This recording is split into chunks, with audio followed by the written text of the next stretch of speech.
Governor Morrisey in Charleston today announcing a collaboration between the West Virginia DMV and Apple. 13 News reporter Jackson Rosinski joins us in the studio with more. What can you tell us, Jackson?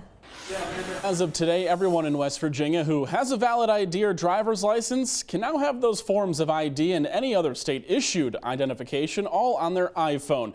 Now, we told you about that earlier this evening, but another important point was made by Governor Morrisey about food banks and those who rely on SNAP benefits.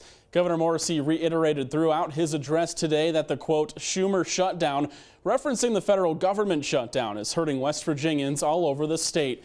Since SNAP is a federal program, Governor Morrisey says the state is unable to just absorb all of the costs that it takes to run SNAP, but did mention that he wants the state to make progress during the government shutdown.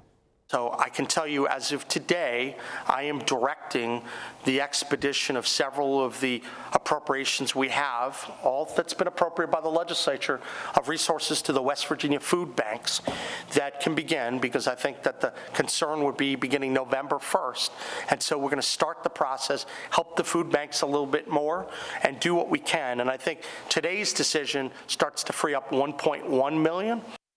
$1 million of that fund is money that has been previously appropriated by the legislature already, and the $100,000 of that $1.1 million comes from an emergency fund that the state has.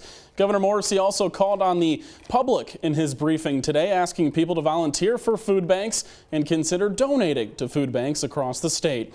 And back on the topic of technology as well, Governor Morrisey says he plans to hear back from the Trump administration by December 4th on broadband expansion throughout the state. Live in studio, Jackson Rosinski, 13 News. All right, as Jackson mentioned, Governor Morrisey announced that partnership between Apple and the West Virginia DMV, providing digital driver's licenses and IDs on your iPhone. The governor says it will help travelers through airports all across the state and be more convenient.